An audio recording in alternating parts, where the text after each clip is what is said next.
E agora convidamos a professora doutora Cristiane Vaz de Moraes Pertuzzi, com o tema Violência Doméstica Familiar. A doutora Cristiane é doutora em Psicologia do Desenvolvimento Humano, mestre em Psicologia Clínica, Psicologia Clínica Organizacional e Consultoria,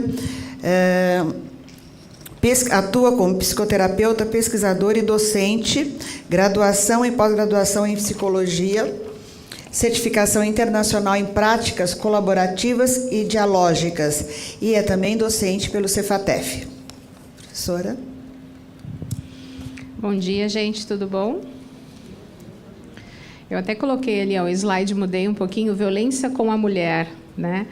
Por que eu fiz isso? Porque quando eu estava fazendo a minha apresentação, eu fui fazer o design, quando a gente faz o design da apresentação, quando eu coloquei violência doméstica, sabe o que aparecia? Ele reconhecia como doméstico, aparecia um monte de cachorrinho. Daí eu fiquei intrigada com aquilo, eu fiquei pensando assim, interessante, né? Doméstico, né? É como se a gente fosse domesticada, né? Que a gente ficasse boazinha. Daí eu falei, eu vou tirar esse doméstico e vou botar só violência com a mulher. Então, por isso que eu mudei o título da minha apresentação.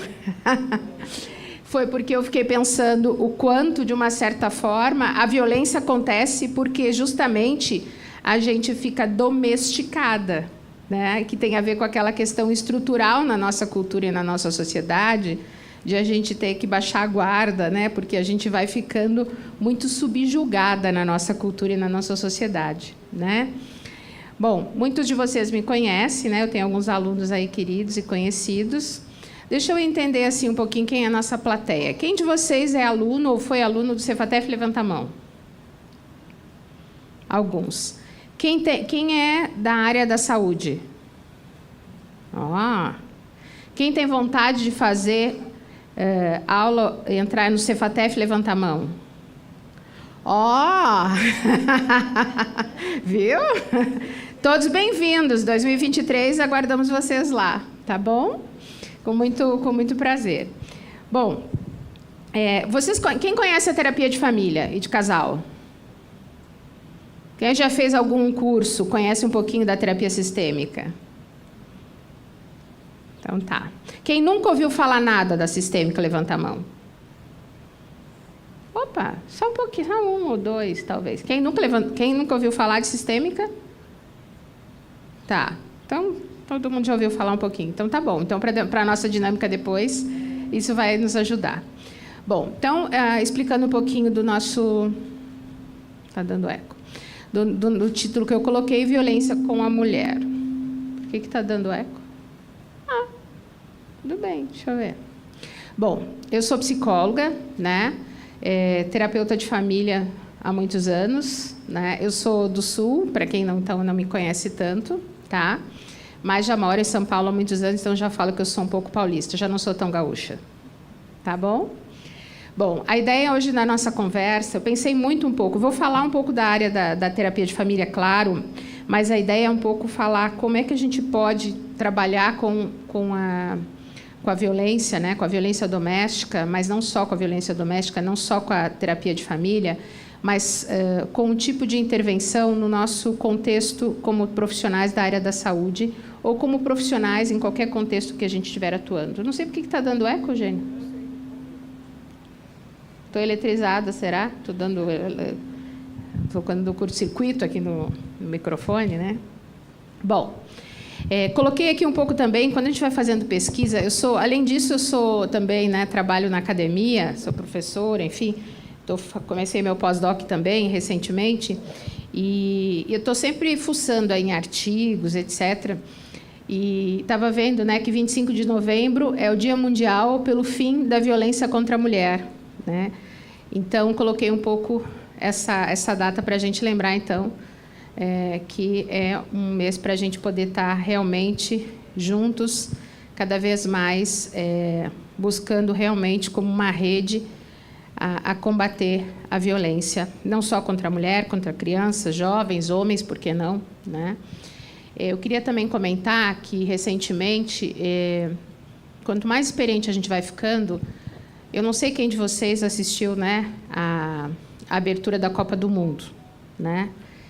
Mas eu, particularmente, assistindo a abertura da Copa do Mundo, eu fiquei um pouco inquietada ou tocada com algumas questões da Copa do Mundo, né? Porque eu acho que, às vezes, a violência ela não está tão explícita. A violência ela é implícita, né? E é isso que eu quero falar um pouquinho, que eu acho que a violência ela não precisa ser só quando ela chega no fórum, quando ela chega em forma de violência, né, física, machucada e roxa, né?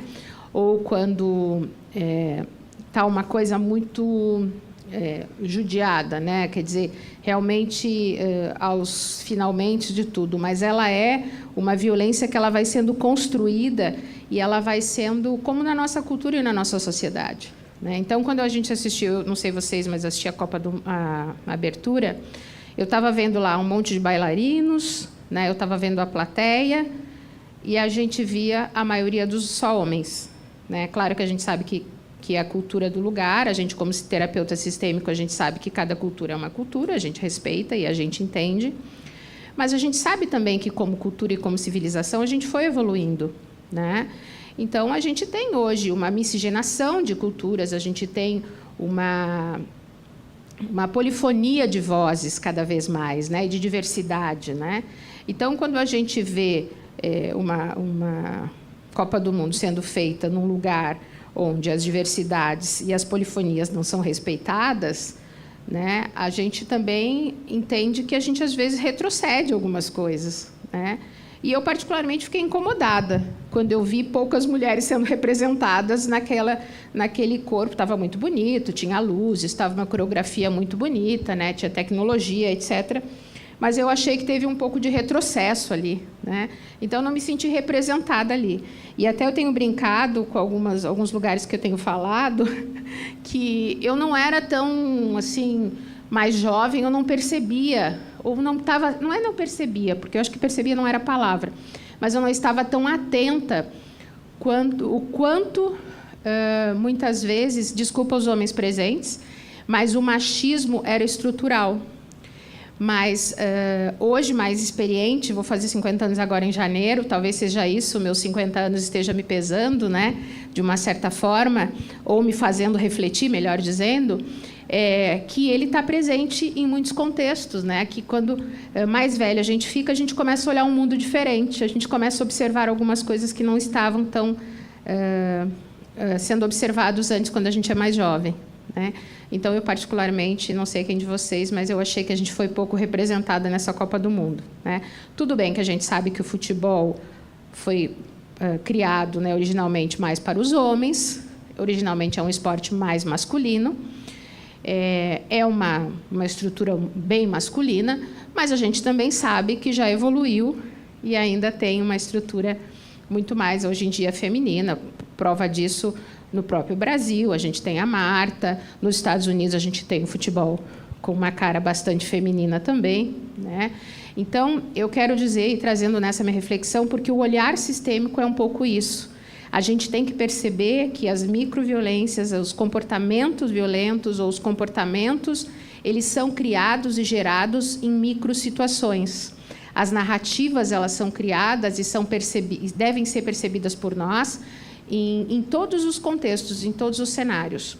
Não para a gente se revoltar, não para a gente ser, mas para a gente estar atento, para a gente perceber como isso nos toca, né? Porque a gente não pode... A Cléo falou uma coisa muito interessante ali em cima, quando nós estávamos na mesa, porque a gente tem que estar atento como profissional.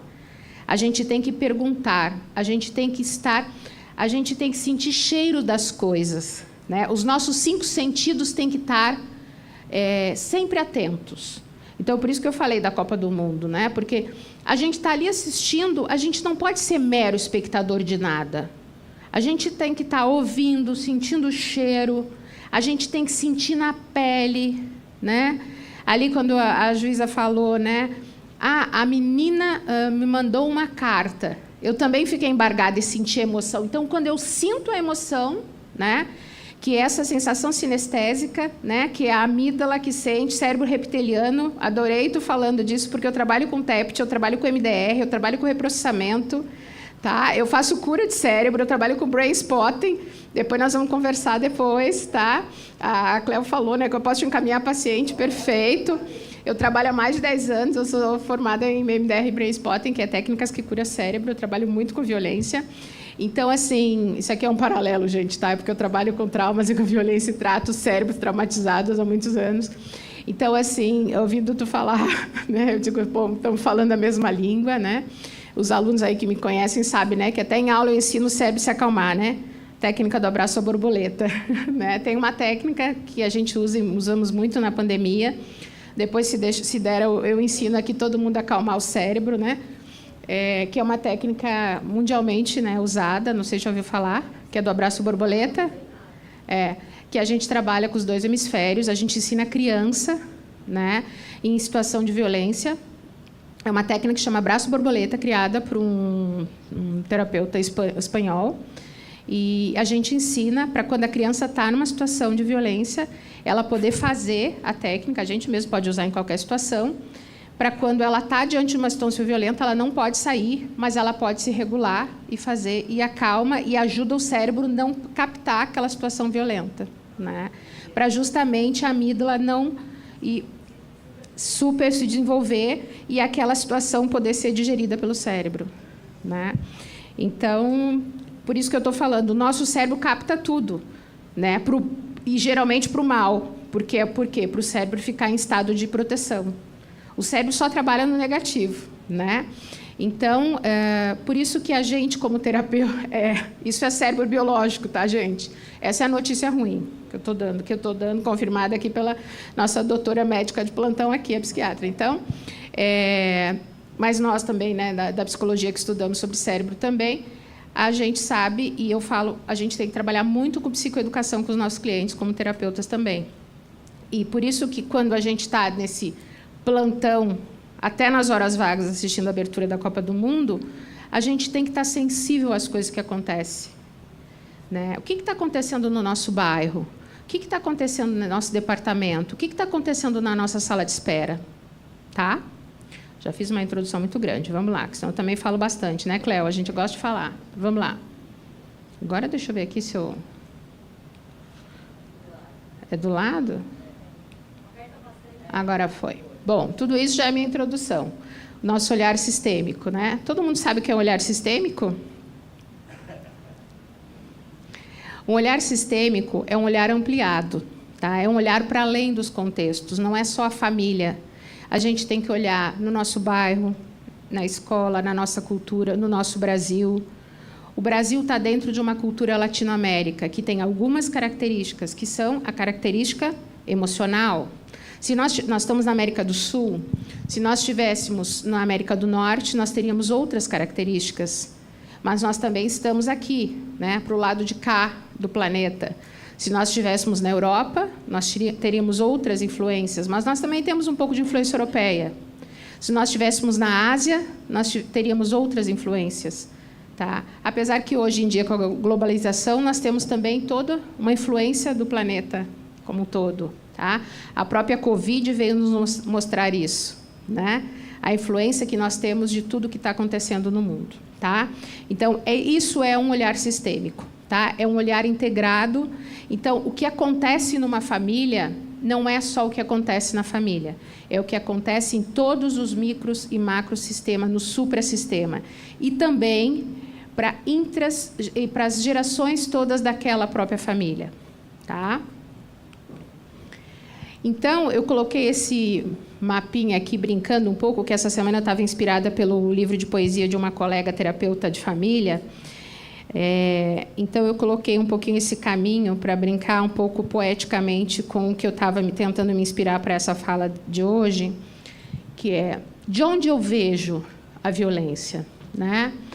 Como eu vejo, por onde eu vou, para onde eu vou, como eu vou e o que eu levo. E essa é o que eu queria também, poeticamente, inspirar vocês a pensar. Porque, como profissionais que somos da área de saúde, O importante não é a gente ter, e também a sistêmica nos mostra isso, a gente não tem que ter uma única resposta. Isso é a beleza de ser sistêmico. A gente pode conversar e construir múltiplas formas de pensar, múltiplas visões. Tá? O que é importante a gente pensar? E acho que a doutora trouxe aspectos muito importantes, né? E que também acho que por isso que eu também quis te ouvir falar antes, porque eu acho que isso conversa muito e daí já teve aspectos super científicos importantes aí. A violência contra a mulher é um problema de saúde pública que pode resultar em diversas consequências físicas, psicológicas, né, sociais, culturais. Como psicoterapeuta com mulheres que experienciam violência por parceiro íntimo e em múltiplos contextos. E o TEPT aí, eu já tinha colocado, que eu nem ia me aprofundar, mas a doutora já colocou aí, então, o transtorno de estresse pós-traumático. Que é aí que a gente vê as repercussões muito profundas e que é o que eu tenho visto na clínica nesses 27, quase 28 anos já. Tá? E não só na clínica privada, como na clínica social e comunitária, do qual eu faço parte nesse tempo todo também.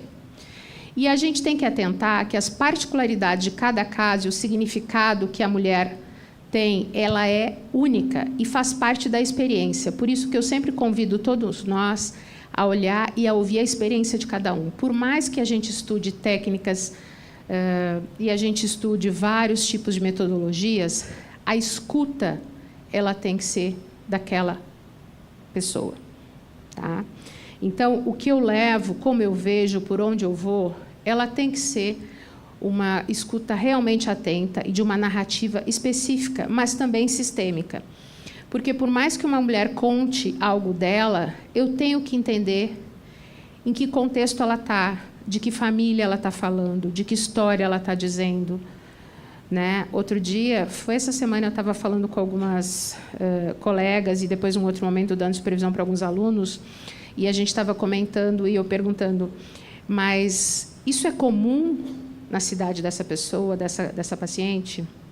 Por que nessa cidade se faz assim? Por que ela casou cedo? Todas as amigas dela casam cedo? Ela casou cedo para fugir de alguma coisa? Por que casada com 23 anos? Ah, mas tem algo errado? Essa aluna perguntou. Eu digo, não estou dizendo que tem nada errado, mas vamos ser curiosos para perguntar por que casou com 23 anos. Né? Que a Cléo estava falando, mas a gente não precisa ter pudor de perguntar por que casou cedo, mas a gente tem que entender por que casou cedo. Né? Há uns anos atrás se casava cedo, porque muitas vezes a gente queria sair da casa dos pais, porque não se tinha autonomia.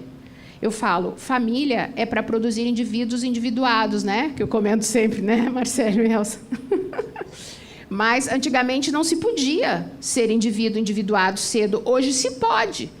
E por que tu sai e tu não vai ser, né, um indivíduo individuado e tu já vai casar cedo? Tudo bem, é uma opção? Então vamos entender, vamos ouvir, vamos fazer uma escuta atenta, tá? Então, a gente precisa entender por que é. Eu estou saindo cedo e ainda vou casar? Então tá, é uma opção? Ok. Então, o que está acontecendo com essa mulher? E a gente precisa perguntar, tá? Aqui, ó, perfil das vítimas, eu peguei alguns dados, não sei se a gente precisa esmiuçar, mas assim, a gente tem desde de vítimas de violência e prevalência entre jovens, ainda negras e separadas, tem uma violência ainda por estado civil, que ainda existe, né, que segundo o G1, tá? Ainda, isso aqui o ano passado, ainda algum dado que aparece. Existe ainda por cor, estado civil, por idade, né? Então a gente tem aí uma prevalência ainda nas mulheres mais jovens, né? Tá? Então a gente sabe que na juventude a impulsividade é maior, né? E é isso que a gente vê. Existe também as escolhas, se a gente relacionar com a terapia de família, com o ciclo de vital, que a gente trabalha muito nos cursos, o ciclo vital, as escolhas juvenis, as escolhas por parceiros na juventude é uma escolha muito ainda primitiva, é uma escolha impulsiva. As escolhas juvenis de parceiros ainda é uma escolha que a gente ainda faz baseada em modelos da nossa família de origem, ainda pouco trabalhados. A gente traz ainda da família de origem coisas muito mal resolvidas na maioria das vezes. Então, se na nossa família de origem tem coisas ainda, por exemplo, questões de violência, comportamentos agressivos, eu vou levar isso para a minha escolha de parceiros e, portanto, vai ser replicado, vai ser repetido esse padrão violento E aqui, ó, aqui não tem luzinha, né, Eugênio? Tadinho, Eugênio, a gente pega ele de surpresa, né, de vez em quando. Né? A gente pega o Roberto ou o Eugênio de surpresa aqui, de vez em quando, né, pedindo ajuda. Mas, então, assim, ó, os jovens, as mulheres jovens, ó, têm uma tendência a ter mais situações de violência. E, geralmente, essas escolhas de parceiros juvenis é o que acaba aparecendo aqui. Tá? Fatores de vulnerabilidade, né? Então, segundo as estatísticas, a questão do emprego, né? A questão da financeira, que a gente sabe que é um fator que interfere bastante, né? A questão de ter também, além da dependência financeira, ter que conviver com o agressor, né? Maior convivência com o agressor por uma dependência financeira, dificuldade de buscar ajuda, né? Dificuldade de encontrar pessoas que possam auxiliar durante a situação de violência e outras a situação de violência e outras que não são definidas. Uma coisa que eu achei muito interessante, buscando um pouco desses dados e, de novo, olhar sistêmico, por isso que eu trouxe esses dados muito mais na nossa perspectiva sistêmica, tá? É a questão cultural, gente. Olha só como a gente tem Nordeste, a gente tem o Sul também ali, ó, como o Rio Grande do Sul, com uma perspectiva bastante alta, tá? E, assim, eu costumo dizer, né, qual é a diferença do machismo do Sul para o machismo do Nordeste? Ambos polos são machistas, né? Ambas culturas têm uma questão da submissão da mulher, né, do homem querer comandar, né, do homem ter o poder, mas são, às vezes, formas de poderes diferentes. Né? São estruturas de poderes diferentes. Tá? E aqui a gente vê também, ó, por exemplo, ali na ponta, ó, a gente tem Mato Grosso do Sul, Tocantins, né? Piauí, Rondônia, Acre. Né? Então, a gente tem aí, ó, São Paulo aqui tem um índice menor, segundo essa estatística aqui, 2021, né? Total de feminicídio. Tá? Então, olhar cultural, só para a gente entender que o olhar sistêmico a gente tem que entender também que está aqui presente nessa nossa perspectiva. Tá? Então, essa sensibilidade, assim como eu falei, de olhar um jogo de futebol no Catar, quando a gente vê uma plateia, quando a gente vê uma apresentação, a gente tem que ter essa sensibilidade de quando as pessoas estão na nossa frente e como é que a gente vai lidar com isso. Então, as narrativas estão sempre. Além dos dados, eu coloquei também essa imagem um pouco para a gente pensar, além dos dados, né, essa imagem dessa mulher, que eu acho que, quando a gente pensa em violência, a gente pensa muito de que existe por trás da violência, ou em conjunto com a violência, o segredo. Né? Algo que está escondido, algo que não se mostra. E, na terapia sistêmica, uma das coisas que a gente tem é a questão do... Como é que a gente trabalha segredo?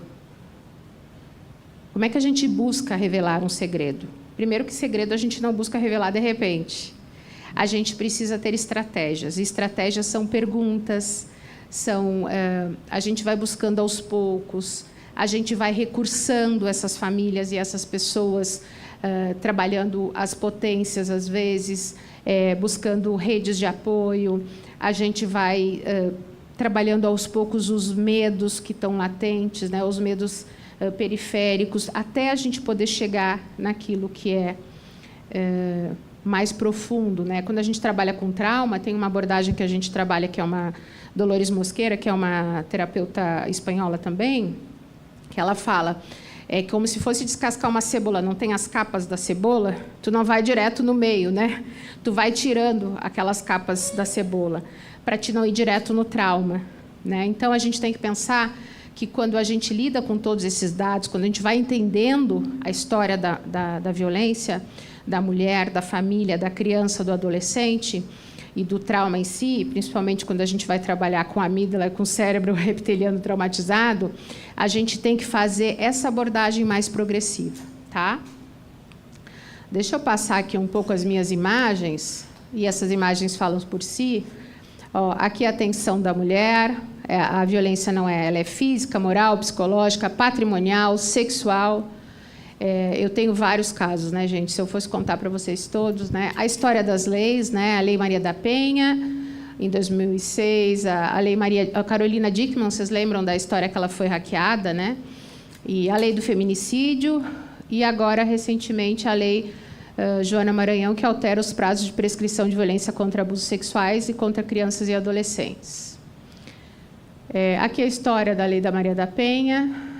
Exemplos de leis, gente, tem múltiplas leis aqui, tá? Desde a educação, da segurança, da saúde e da parte social. Aqui, ó, Lei dos Condomínios, tá? Então, é muito interessante. Quando eu fui pesquisando, eu, como sou muito pesquisadora também, eu fui pesquisando, assim, porque eu sou muito curiosa, e é isso que eu acho que a gente tem que ser como profissional, né? E se atualizar, né? Então, a Lei dos Condomínios. Outro dia, eu estava, uns meses atrás, eu estava saindo para andar com meu cachorro de manhã cedo, e é muito interessante, uma polícia na frente do meu condomínio. E eu falei, nossa, né? Daí fui lá curiosa perguntar para o segurança, e ele falou, deu briga, doutora, diz ele. Eu digo, daí ele disse, deu briga de casal. Eu falei, e chamaram a polícia, porque tem a lei do condomínio tal, não sei o quê. Então, é essa lei aqui, tá? Em briga de marido e mulher, se mete a colher sim, né? Então, tem a lei agora, tá? Então, tudo isso para mostrar que a gente pode e deve, né, gente? Aqui, ó. Esse também, vocês sabem, né, que é o pedido de ajuda, né, que saiu recentemente, que se faz, que a mulher, né, coloca, inclusive indo, né, em alguns lugares, no cartório, enfim, que ela pede ajuda, tá? CMDT, porque o Eugênio já me deu o sinal aqui, que no meu tempo está correndo, tá? A doutora já falou do ciclo da violência, né? Então, é importante entender. Na sistêmica, a gente trabalha muito com o sistema. Então, venham estudar com a gente, para a gente falar, né, numa aula de violência, que a gente fala no ciclo da interação, do comportamento aditivo, né? No curso de droga-dependência, a gente fala também. Falamos no ciclo de violência, que tem um ciclo de reprodução, tanto do sintoma quanto da violência, tá? A gente trabalha com isso, porque todo comportamento, gente, principalmente o comportamento disfuncional, e a violência é um comportamento disfuncional, ele tem uma parte que ela vai... um dos conceitos da teoria sistêmica é essa questão da retroalimentação. Então, o comportamento ele é retroalimentado, por isso que existe um ciclo, tá? E agora, eu quero falar um pouquinho para vocês, aqui eu tinha colocado alguns mitos. Uma coisa que eu achei interessante, eu coloquei aqui um exemplo dos mitos, né? Esse é um mito japonês-chinês que diz que toda mulher, assim como o mito, não tem a história da tampa da panela, metade da laranja, né? Essa historinha de um mito japonês ou chinês que fala que tu sempre vai ter a pessoa que tem um mito de uma linha, que tu vai encontrar a tua cara metade. Depois eu fiquei pensando, gente, por que eu coloquei um mito japonês e chinês? Primeiro que eu gosto sempre de buscar mitos novos, e daí eu acho que eu descobri... Eu tenho uma norinha nova que é japonesa, gente. Foi o meu inconsciente que falou. Que meu filho não esteja me escutando, graças a Deus, porque senão ele me mata, tá? Mas depois eu descobri, gente, além de eu ser curiosa e buscar inovação, porque eu nunca gosto de falar a mesma coisa nas minhas palestras, eu dou palestra há mais de 20 anos, né? É verdade. Daí eu falei, gente, por que eu fui buscar um mito japonês? Tá aí a explicação.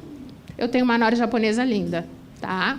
Então, tá aí a minha explicação. Mas, assim, ó, vocês viram que isso também está nas nossas famílias, está nas famílias que a gente atende, sempre atrás das relações. Por que é difícil romper uma questão da violência, do ciclo da violência, dos vínculos conjugais?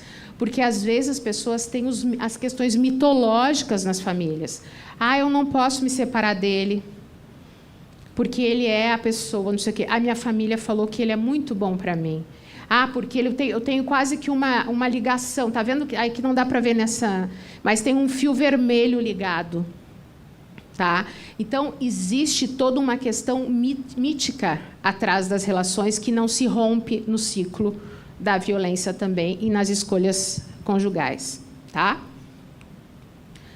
O que a gente pode trabalhar, tá? Com uma das formas de trabalhar? Uma das escolas da terapia de família é a terapia da narrativa. E o que vem se falando, eu comentei ali em cima antes na mesa, e que vem se falando da terapia de família nas comunidades e na parte da terapia social, da terapia familiar social, porque senão, gente, a terapia, vocês sabem, a terapia de consultório, ou mesmo a terapia nas instituições, é muito pouco perto do que a gente precisa fazer para romper tudo o que acontece, o ciclo da violência. Nós somos muito poucos. Se a gente não potencializar e não desenvolver metodologias que potencializem multiplicadores nas comunidades, como é que a gente vai mudar esse ciclo da violência? Então, uma das coisas que vem se fazendo muito é o trabalho de conversas. Me empresta um pouquinho, tem o livro aí? Não, o teu. Ah, bom. Eu já dei o meu livro aqui, tem um capítulo de um livro, mas depois eu mostro, tem a capinha ali. A gente tem feito pelo Brasil e pelo mundo muitos trabalhos na linha de construcionismo social e terapia da narrativa, tá? Que são conversas entre as metodologias, a gente chama, que o Mike White, que é um terapeuta já falecido, mas tem os discípulos dele, que são conversas de reautoria, porque pessoas que são traumatizadas perderam o protagonismo e a autoria de suas vidas. Como a doutora estava falando, são pessoas sem autoestima, são pessoas que não têm a coragem de estar aqui na frente falando. O que faz alguém ter coragem de falar aqui na frente e dizer alguma coisa? O que faz vocês terem aqui hoje de manhã, se arrumarem lindos e cheirosos e maravilhosos, estarem aqui hoje? Alguma coisa move vocês a estarem aqui. As pessoas, não estou dizendo que a vida de vocês são perfeitas, nem que as nossas são perfeitas, mas alguma parte de nós nos encoraja a estar aqui, né?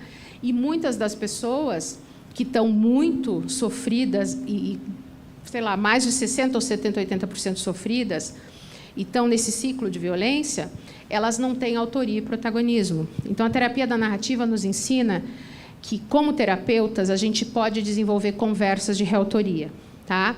E qual é essa postura que a gente vai desenvolver? É uma postura de indagação. A gente vai procurar com esses nossos clientes, né, ou com essas comunidades, ou com essas pessoas vítimas de violência, desenvolver uma conversa para além do problema da violência.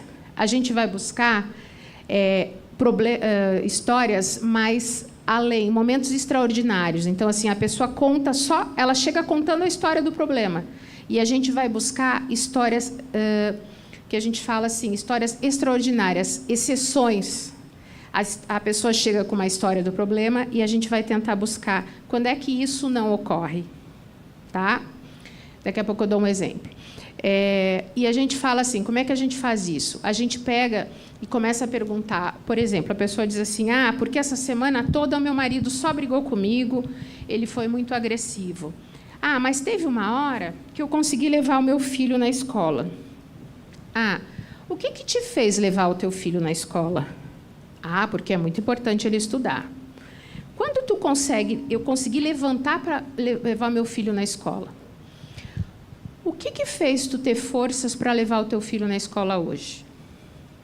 Eu estava arrasada, porque o meu marido me humilhou, ele falou tantas coisas para mim, como ele sempre fala, ele me bota para baixo, mas eu consegui levantar para levar meu filho na escola. Quando tu conseguiu força para levar o teu filho na escola, que força é essa que te levou, ou que esperança que te deu, que força que te moveu, que esperança te moveu para te levar o teu filho na escola? A esperança que ele possa ter um futuro melhor. E que valor é esse que te moveu? Que parte é essa da tua identidade que te moveu? Porque eu acho que eu sou uma pessoa que eu acredito que as coisas possam dar certo para ele. Para mim não vai dar certo, mas para ele pode. Então, eu estou tentando começar aqui, que a gente chama na conversa de reautoria, eu estou buscando parte da identidade dela, por exemplo, como mãe. Eu estou tentando resgatar as intenções, as esperanças, os valores, os compromissos que moldam as ações dela. Porque ela não é só aquilo da violência. É como se eu pegasse uma outra partezinha da história dela e tentasse iluminar. Porque uma coisa que o Mike White falava, e outros discípulos dele falam, é que assim, a gente não é o problema. O problema é o problema e a gente é a gente. Quer dizer, a história do problema é uma, né? Mas quando as pessoas são traumatizadas, elas se confundem com o problema. Então, uma estratégia terapêutica nessas conversas terapêuticas de reautoria é ajudar essas pessoas a se separarem do problema E por isso que a gente tenta, nessas conversas, começar a separar o problema da pessoa, que são conversas de externalizações, que é um outro nome que se dá a essa técnica, mas que não é aqui o nosso objetivo. O nosso objetivo é sensibilizar vocês para que a gente possa começar a pensar de que nas nossas conversas de esperanças, que a gente seja aqui inicialmente semeadores de conversas de esperanças, que essas conversas de reautoria possam ajudar nós a realmente a olhar para as pessoas como semeadores dessas conversas, tá? E é assim que a gente começa, de uma certa forma, nesses contextos. Ó, aqui está o livro, né, que a gente, uns dos livros que a gente tem, a terapia da narrativa, como uma inspiração para vocês pensarem, tá? Sempre esqueço que esse monitor aqui é bem claro, bem iluminado, tá? Mas a terapia da narrativa é uma das metodologias de terapia de família que a gente trabalha, principalmente quando a gente fala sair só do modelo de clínica, mas ir para o modelo social e modelo social comunitário, que a gente trabalha com os enredos e histórias alternativas que são construídas nas conversas terapêuticas. E daí a gente falou um pouquinho do autor, né, do Mike White e do David Epstein. E a gente trabalha com... O que é uma história, né? Uma história, ela tem eventos, tem sequências, tem tempo, e ela é organizada de acordo com enredo e tempo e tema. Então, por exemplo, nessa breve exemplo que eu dei dessa mulher, por exemplo, falando que vai levar o filho, a gente começa a falar que ela é potente como mãe para levar esse filho para uma escola. Ela não é potente para lutar com o marido, pela humilhação que o marido faz com ela, mas ela é potente para gerar esperança para o futuro do filho e levar para a escola. Então, é onde a gente reautoriza ela como protagonista de uma mãe que leva o filho para a escola. Tá? Ó, o que a gente quer, então, para finalizar? A gente quer... O que podemos ajudar essas mulheres? A desenvolver a habilidade de pedir ajuda. Então, ela pode pedir ajuda para levar esse filho na escola, para gerar esperança para esse filho. No que elas encontram, ajudar a buscar suporte, né, e ajuda. Formas de falar sobre as coisas difíceis e os eventos dolorosos. Então, ela não vai só falar também dos eventos dolorosos, mas que ela possa falar de coisas que ela consegue já fazer. Ideias para lidar com as preocupações, como que ela vai aprender a lidar com sentimentos e crenças negativas também. Mas, quando a gente fala de reautoria, uma coisa importante é dizer assim, a gente não fala só do problema, a gente fala de coisas boas, começa a falar de coisas boas, para depois voltar a falar também da história do problema, mas depois que ela está fortalecida na autoria dela de pequenos passos de que ela consegue. Porque se ela é uma boa mãe, que leva para a escola, e ela começa a perceber que ela tem ação e identidade para falar disso, que ela consegue ter esperança para o filho, ela depois consegue falar das coisas, ter força, né, para dizer assim, mas então eu consigo pedir ajuda? Eu consigo, então, fazer alguma coisa por mim, já que eu consigo gerar esperança para o meu filho? Tá? E habilidades em lidar com a rede de apoio para fortalecer-se. E nós não somos os problemas que vivenciamos, que foi o que eu comentei antes. Então, alguns exemplos de técnicas que a gente usa. A gente faz e trabalha com entrevista com conflito. A gente vai fazer uma dinâmica aqui, mas uma coisa que a gente faz, eu faço bastante na clínica também, já fiz em alguns trabalhos sociais, a gente faz as pessoas entrevistarem o seu próprio conflito. Carta ao medo. Né? Alguma vez vocês já escreveram uma carta para a ansiedade de vocês, para o medo de vocês? Né? A gente já fez aqui uma dinâmica, quem teve num fórum que eu participei, né? A gente fez a Carta do Futuro. Vocês já entrevistaram a violência? Né? Responder ao desespero. Né? Então, tem documentos coletivos, que é uma metodologia bastante usada, né? Que se faz pelo mundo afora, né? Que é uma metodologia também bastante usada. Aqui era um outro exemplo que eu ia falar, como eu já esgotei, mas é a técnica da linha da vida, bastante usada na abordagem de cognitivo comportamental. Tá?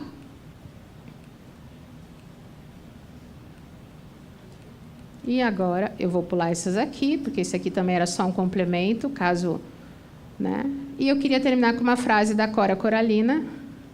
Nada do que vivemos tem sentido se não tocarmos o coração das pessoas. Obrigada, gente.